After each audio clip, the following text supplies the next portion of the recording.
ಆರನೇ ತರಗತಿ ಕನ್ನಡ ಪದ್ಯಪಾಕ 1 ಬೇಸಿಗೆ ಪ್ರಶ್ನೋತ್ತರಗಳು.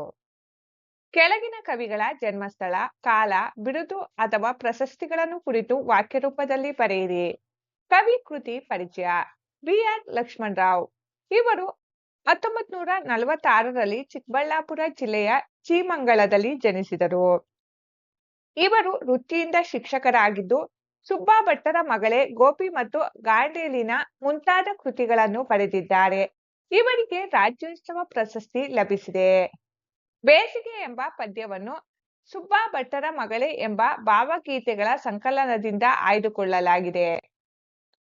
ಮುಖ್ಯ ಪ್ರಶ್ನೆ 1 ಕೆಳಗಿನ ಪ್ರಶ್ನೆಗಳಿಗೆ ಉತ್ತರಿಸಿ. ಪ್ರಶ್ನೆ 1 ಸೂರ್ಯ ಏಕೆ ದುಡಿಯುತ್ತಿದ್ದಾನೆ? ಉತ್ತರ: ಆಕಾಶದಲ್ಲಿ ಮೋಡಗಳನ್ನು ಒಂದುಗೂಡಿಸಿ ಭೂಮಿಗೆ ಮಳೆಯನ್ನು ತರಲು ಸೂರ್ಯನು ನಿರಂತರವಾಗಿ ದುಡಿಯುತ್ತಿದ್ದಾನೆ. ಪ್ರಶ್ನೆ 2 ಭೂಮಿಯ ಪೋಷಕ ಯಾರು? ಉತ್ತರ: ಸೂರ್ಯನು ಭೂಮಿಯ ಪೋಷಕನಾಗಿದ್ದಾನೆ. ಪ್ರಶ್ನೆ 3 ಸೂರ್ಯ ಮರೆಯದೆ ಯಾವ ಕರ್ತವ್ಯ ಮಾಡುವನು? ಉತ್ತರ: ಸೂರ್ಯನು ಮರೆಯದೆ ಜಗತ್ತಿಗೆ ಬೆಳಕನ್ನು ನೀಡುವ ಮತ್ತು ಬಿಸಿಯನ್ನು ಉಣಿಸುವ ತನ್ನ ಕರ್ತವ್ಯವನ್ನು ಮಾಡುತ್ತಾನೆ. ಪ್ರಶ್ನೆ 4 ಬಿರು ಬಿಸಿಲಿಗೆ ಯಾವೂ ಕಂಗಾಲಾಗಿಲ್ಲ.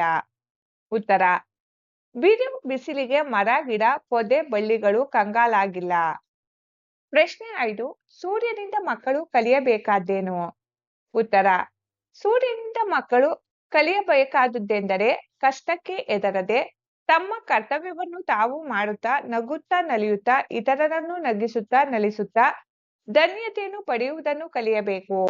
ಕೆಳಗಿನ ಪದಗಳಿಗೆ ತಲಾ 2 ಸಮಾನಾರ್ಥಕ ಪದಗಳನ್ನು ಬರೆಯಿರಿ.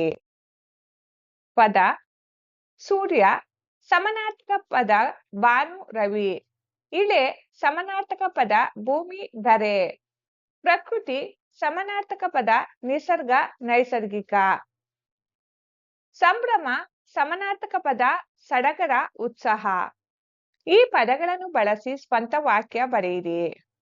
ಪೋಷಕರು. ಸ್ವಂತ ವಾಕ್ಯ: ನಮ್ಮ ಹೆತ್ತ ಪೋಷಕರನ್ನು ನಾವು ಯಾವಾಗಲೂ ಗೌರವದಿಂದ ಕಾಣಬೇಕು. 2 ಕರ್ತವ್ಯ. ಸ್ವಂತ ವಾಕ್ಯ: ವಿದ್ಯಾರ್ಥಿಗಳು ದಿನಾಲೂ ಓದುವುದನ್ನು ತಮ್ಮ ಮುಖ್ಯ ಕರ್ತವ್ಯ ಎಂದು ತಿಳಿಯಬೇಕು. ಸಂಭ್ರಮ. ಸ್ವಂತ ವಾಕ್ಯ: ದೀಪಾವಳಿ ಹಬ್ಬ ಬಂತೆಂದರೆ ನಮಗೆಲ್ಲ ಸಂಭ್ರಮವೋ ಸಂಭ್ರಮ. 4 ಧನ್ಯತೆ. ಸ್ವಂತ ವಾಕ್ಯ: ನಾವು ಮಾಡುವ ಕೆಲಸದಲ್ಲಿಯೇ ಧನ್ಯತೆಯನ್ನು ಕಾಣಬೇಕು. ಪ್ರಶ್ನೆ ಬೇಸಿಗೆ ಪದ್ಯದ ಸಾರಾಂಶವನ್ನು ನಿಮ್ಮ ಮಾತುಗಳಲ್ಲಿ ಬರೆಯಿರಿ. ಬೇಸಿಗೆ ಪದ್ಯದ ಸಾರಾಂಶ: ಬೇಸಿಗೆ ಕಾಲ ಬಂದಾಗ ಬಿಸಿಲು ಹೆಚ್ಚಿರುತ್ತದೆ. ಆದರೆ ಸೂರ್ಯನಿಗೆ ನಮ್ಮ ಮೇಲೆ ಏಕಿಷ್ಟು ಕೋಪ ಎಂದು ನಾವು ಅವನನ್ನು ಬೈಯಬಾರದು. ಏಕೆಂದರೆ ಸೂರ್ಯನು ಮೋಡಗಳನ್ನು ಒಂದುಗೂಡಿಸಿ ಭೂಮಿಗೆ ಮಳೆ ತರಲು ಪಾಪ ಹಗಲಿರುಳು ದುಡಿಯುತ್ತಿದ್ದಾನೆ. ಅವನು ಭೂಮಿಯ ಪೋಷಕನಾಗಿದ್ದು ಯಾವುದೇ ಹೊಗಳಿಕೆ ತೆಗಳಿಕೆಗೆ ಬೇಸರ ಪಡದೆ ದಿನಾಲೂ ಬೆಳಕು ಮತ್ತು ಶಾಖ ಕೊಡುವ ತನ್ನ ಕರ್ತವ್ಯವನ್ನು ಮಾಡುತ್ತಾನೆ. ಇಂತಹ ಬಿರು ಬಿಸಿಲಲ್ಲೂ ಮರ ಗಿಡಗಳು ಬೇಸರ ಮಾಡಿಕೊಳ್ಳದೆ ಹೊಸ ಚಿಗುರು, ಹೂವು, ಹಣ್ಣುಗಳನ್ನು ಬಿಟ್ಟು ಸಂಭ್ರಮದಿಂದ ನಗುತ್ತಿರುತ್ತವೆ. ಅದೇ ರೀತಿ ನಾವು ಕೂಡ ಜೀವನದಲ್ಲಿ ಬರುವ ಕಷ್ಟಗಳಿಗೆ ಹೆದರದೆ ನಮ್ಮ ಜವಾಬ್ದಾರಿಯನ್ನು ಮರೆಯದೆ ಸದಾ ಸಂತೋಷದಿಂದ ಬಾಳುತ್ತಾ ಎಲ್ಲರಿಗೂ ಸುಖವನ್ನು ಹಂಚಬೇಕು ಎಂಬುದೇ ಈ ಪದ್ಯದ ಆಶಯವಾಗಿದೆ.